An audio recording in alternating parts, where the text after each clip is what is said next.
Hello, welcome to quantum coaching Lucknow. My name is Mohammad Qamar और मैं quantum coaching पर आपका एडुकेटर हूँ।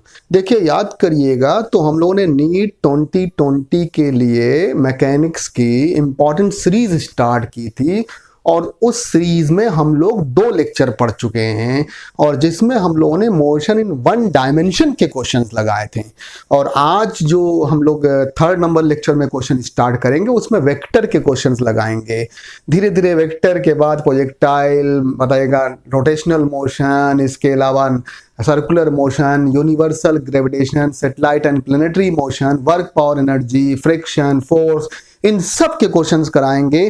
तो लेक्चर नंबर 3rd में हम लोग क्या स्टार्ट कर रहे हैं, हम लोग वेक्टर के क्वेश्चंस लगवाएंगे और ये सीरीज लगातार चलती जाएगी। बहुत ध्यान से पढ़िए और गैप मत करिए, लगातार पढ़िए। और एक बड़ी इंपॉर्टेंट बात, आप सब कमेंट जरूर नीचे किया करिए, कुछ अच्छा बुरा जो भी लिखना हो आपको लिखा करिए, मतलब बताया करिए कि सर किस तरह की प्रॉब्लम। और हो सकता है आप लोग भी लगा रहे हो कुछ किसी तरह की कुछ पर्टिकुलर कुछ बताइए, स्पेसिफिक प्रॉब्लम आपकी फंस रही हो, उसे कमेंट सेक्शन में आप बता सकते हैं। हम लोग यहाँ पर उसको आपको इंक्लूड कर देंगे और वहां उस टाइप के क्वेश्चंस भी करा देंगे। तो जरूर आप लोग अपने कमेंट, अपने सजेशन ये जरूर दें और लगातार पढ़ें, खूब मेहनत करें। चलिए लेक्चर नंबर 3rd हम लोग स्टार्ट करते हैं और आप लोग पढ़ना शुरू करिए। तो चलिए लेक्चर नंबर 3rd का फर्स्ट क्वेश्चन देखते हैं। और क्या है ये, देखिए, in the arrangement shown in figure, the ends P and Q of an unstretchable string move to downwards with uniform speed u दिया है। अब यहाँ कैपिटल U है या स्मॉल u, दोनों में से कुछ भी ले सकते हैं। Pulleys A and B are fixed, mass M move upward with a speed। आपको बताना है ये M ऊपर की तरफ मूव करेगा किस स्पीड से। ऑप्शन यहाँ पर दिया हुआ, first 2u cos theta, second वाला option u by cos theta दिया हुआ, थर्ड वाला 2u divide by cos theta और फोर्थ वाला u cos थीटा। इसका आंसर हम लोग नेक्स्ट पेज पर आपको बताते हैं। तो चलिए नेक्स्ट पेज पर इसका आंसर बताते हैं।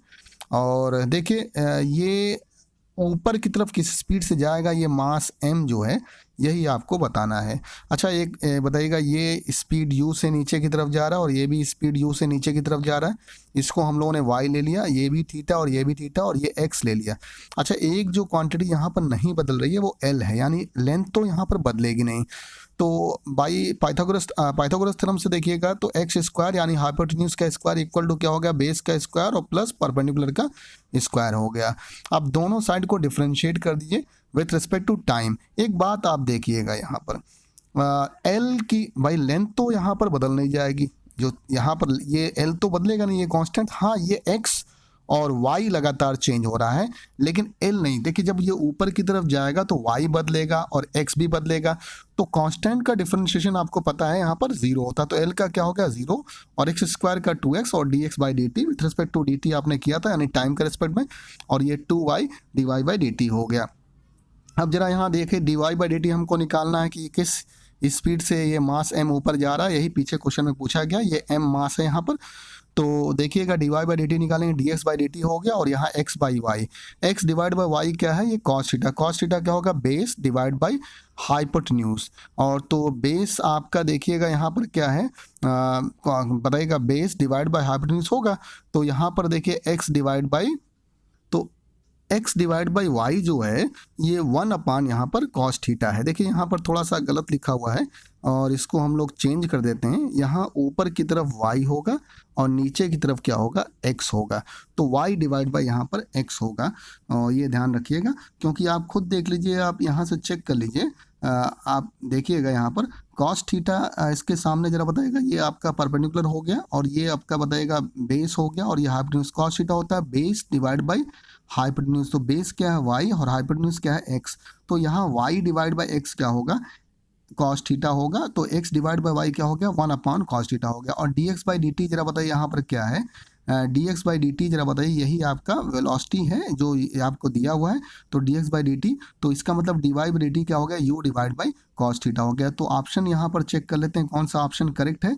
तो ऑप्शन यहाँ पर देखिएगा, सेकंड ऑप्शन यहाँ पर करेक्ट हो रहा है। और आपको बता दें सिंपली खाली डिफरेंशिएट करना है और देखिए एल बदलेगा नहीं तो वो जीरो हो जाएगा। और कॉस थीटा जरा बताइएगा यहाँ पर क्या हो गया, बेस और डिवाइड बाय हाइपोटेन्यूज, तो ये देखिए वाई डिवाइड बाय एक्स होगा यहाँ पर, तो वाई डिवाइड बाय एक्स हो गया। और यू आपका देखिए यहाँ पर u equal to d x by d t है। तो देखिए इस तरह से यहाँ पर हम लोगों को जो मास एम है किस बताइएगा वेलोसिटी से यहाँ पर जा रहा है, ये यहाँ पर निकल गया। तो लेक्चर नंबर 3 के अब सेकंड क्वेश्चन पर चलते हैं और देखिए सेकंड क्वेश्चन क्या है यहाँ पर, 0.4 i cap plus 0.8 j cap plus c cap represents a unit vector. और सी आपको निकालना है कब, व्हेन सी इज, जब बताइए सी क्या हो तब ये यूनिट वेक्टर को रिप्रेजेंट करेगा। एन कैप हम लोगों ने दिया, n cap equal to n cap unit vector होता है। और याद रखिएगा ये 0.4 आई कैप, 0.8 जे कैप और पॉइंट्स बताइएगा यहाँ पर सी के कैप है। अब यहाँ पर हमने क्या कर लिया, माड ले लिया दोनों साइड का, तो माड ले लेंगे तो मैग्नीट्यूड निकलेगा, यूनिट वेक्टर का माड 1 होगा। और यहाँ पर देखिए root of r x square plus r y square plus r z square, इसका मतलब इसके जो कोफिशिएंट है उनका स्क्वायर कर देंगे, 0.4 का स्क्वायर, 0.8 का स्क्वायर और सी स्क्वायर हो गया। यहाँ से सी स्क्वायर देखिए ये निकल गया 0.2 के, सी आ गया अंडर रूट 0.2 के। और ऑप्शन कौन सा यहाँ पर देखते हैं करेक्ट है, तो ऑप्शन जो यहाँ पर जो करेक्ट है वो यहाँ पर देखिए क्या है, अंडर रूट 0.2 है। तो बड़ा आसान क्वेश्चन था, यूनिट वेक्टर इनका बताइएगा इक्वल हो, इसके लिए सी की वैल्यू क्या होनी चाहिए ये बताना था। तो यूनिट वेक्टर का माड 1 होता है, the vector having unit magnitude वही कहलाता है यूनिट वेक्टर।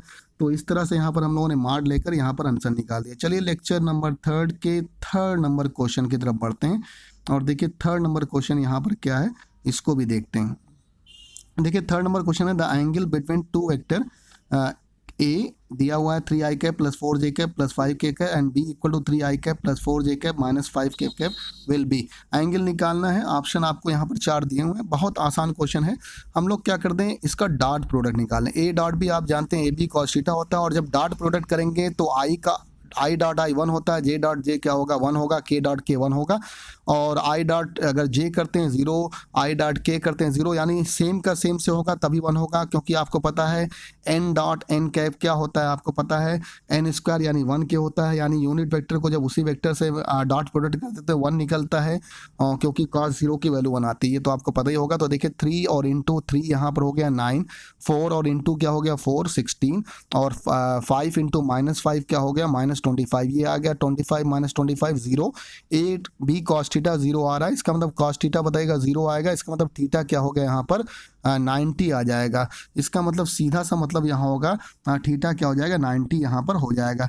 देखिए यहाँ पर ये कॉस नहीं, ये सिर्फ और सिर्फ थीटा, क्योंकि आप खुद देख लीजिएगा, इसको हम लोग यहाँ पर काट देते हैं, कॉस नहीं, यहाँ पर एंगल कितना हो गया 90, क्योंकि आप खुद देख लीजिएगा, यहाँ पर चेक कर लीजिए ए बी कॉस थीटा जब आपका है ए बी कॉस थीटा आपका 0 है।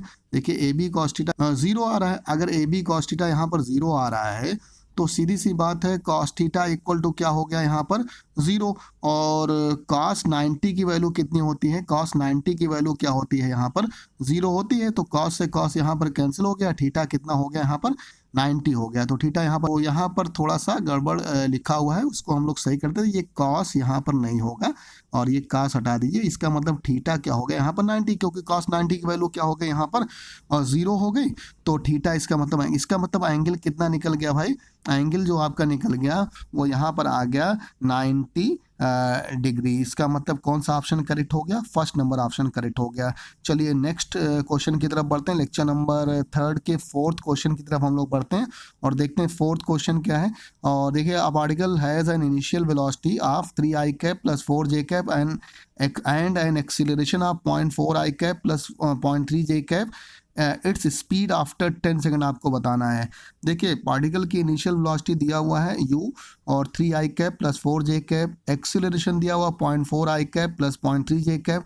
आप फार्मूला जानते हैं, वेक्टर फॉर्म में रख दीजिए इक्वेशन ऑफ मोशन को, v equal to u plus a t को, u की वैल्यू यहाँ पर रख दिया, ए की वैल्यू रखा और इसको टी से, जो टी यहाँ पर 10 सेकंड उससे मल्टीप्लाई कर दिया, तो ये भी बताएगा 0.4 इंटू 10 बताइए 4 आ गया, 0.3 इंटू 10 बताइए 3 हो गया, ऐड कर दिया 3 + 4 7 हो गया, यहाँ पर भी 7 हो गया, और इसका मॉड निकाल दिया, v इक्वल टू 7√2 आ गया। ऑप्शन यहाँ पर थर्ड करेक्ट हो गया। बड़ा आसान क्वेश्चन था ये भी। और चलिए अब लेक्चर नंबर 3 के हम लोग 5th क्वेश्चन की तरफ बढ़ते हैं और ये थोड़ा सा अच्छा क्वेश्चन है, बहुत बेहतरीन क्वेश्चन है। अब तक मतलब समझ लीजिए अब तक इस लेक्चर का सबसे अच्छा क्वेश्चन ये है।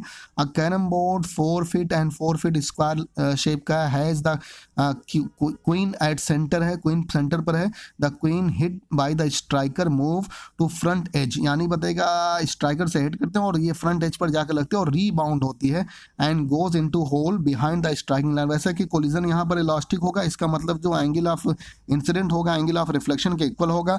द डिस्प्लेसमेंट ऑफ क्वीन बताना है from the centre to the front edge. आपको ऑप्शन 4 यहाँ पर दिए हुए हैं और चलिए इसको सॉल्व करते हैं। ये भी क्वेश्चन जल्दी से हम लोग सॉल्व कर लेते हैं।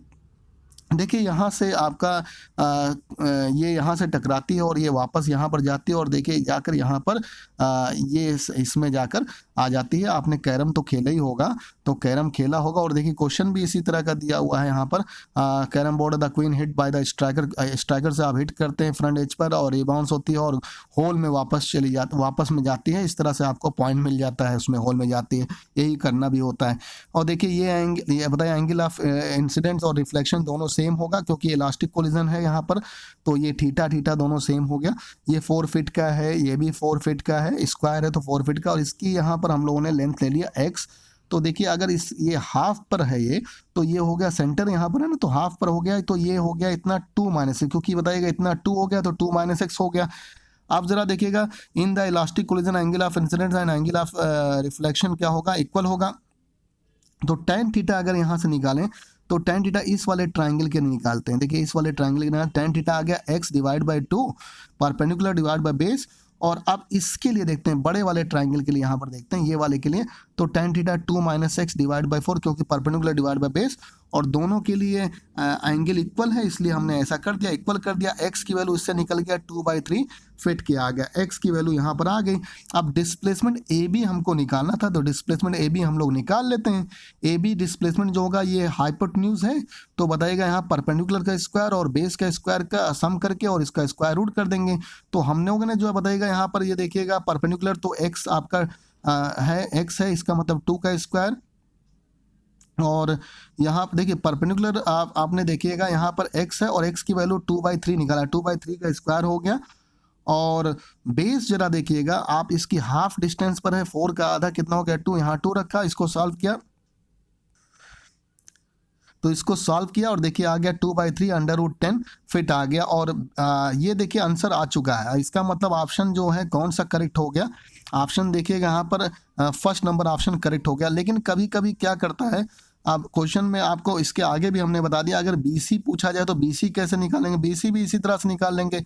ये वैल्यू आप देखिए यहाँ पर भी बताइए हाइपोटेन्यूज हो जाएगा तो बेस और परपेंडिकुलर स्क्वायर हो जाएगा, लेकिन इस बार यहाँ पर 2 की जगह क्या रख देंगे, यहाँ पर 4 रख देंगे और इस तरह से रख देंगे। और देखिए यहाँ पर ये आपका यहाँ ये 4 रख देंगे इस 2 की जगह पर, और इसकी जगह पर 2 माइनस एक्स रखेंगे तो सॉल्व कर लेंगे, 4/3 2/10 आ जाएगा। और इसी तरह से हम लोग AC भी निकाल सकते हैं। देखिए AC भी हम लोग निकाल सकते हैं आसानी से, और AC भी आ जाएगा। देखिए इधर वाला 2 है, इधर वाला 2 है, तो 2 का स्क्वायर और प्लस करके और स्क्वायर रूट कर देंगे 2√2, यानी हम लोग AC भी निकाल सकते हैं क्वेश्चन में अगर आगे पूछा जाए, और BC भी निकाल सकते हैं, सब निकाल सकते हैं इस तरह से। तो देखिए आज हम लोगों ने 5 क्वेश्चन किए लेक्चर नंबर 3 में। इस तरह से लगातार आपको क्वेश्चन कराते रहेंगे। ये जो लास्ट वाला क्वेश्चन था ये बहुत इंपॉर्टेंट था, लास्ट वाला क्वेश्चन बहुत इंपॉर्टेंट था। और देखिएगा यहाँ पर 4th नंबर क्वेश्चन भी इंपॉर्टेंट है और ये भी बड़ा आसान था। 4th number question direct vector sum करके निकालना था। और 3rd नंबर क्वेश्चन बताइएगा डॉट प्रोडक्ट करना था, AB cos थीटा यहाँ पर 0 के आ गया, इसका मतलब cos थीटा 0 के आ गया, तो cos 90 की वैल्यू 0 होती है, इसका मतलब थीटा कितना आ गया यहाँ पर 90 डिग्री आ गया। तो 3rd वाला भी आपने लगाया, ठीक ठाक क्वेश्चन था, आसान क्वेश्चन था। ये यूनिट वेक्टर पर बेस्ड क्वेश्चन था और ये बहुत पूछा जाता है, ये आसान क्वेश्चन है लेकिन ये पूछा जाता है। और पहला क्वेश्चन भी हम लोगों ने लगाया है, एक तरह से डिफरेंशिएशन पर है, वेक्टर का यहाँ कोई खास रोल नहीं है, लेकिन ये भी क्वेश्चन ठीक है और ये भी पूछा गया क्वेश्चन है और ये भी इंपॉर्टेंट क्वेश्चन है। इस तरह से आज के लेक्चर में हम लोगों ने 5 क्वेश्चन किए, सारे के सारे इंपॉर्टेंट, लास्ट वाला बहुत इंपॉर्टेंट है। अब अगले लेक्चर में और हम लोग क्वेश्चंस करेंगे, वेक्टर के, प्रोजेक्टाइल के भी क्वेश्चन करेंगे। धीरे धीरे मैकेनिक्स की सीरीज लगातार आगे बढ़ती रहेगी। आप लोग पढ़ते रहिए, जमकर मेहनत करते रहिए, कोई भी लापरवाही नहीं होनी चाहिए। Thank you very much.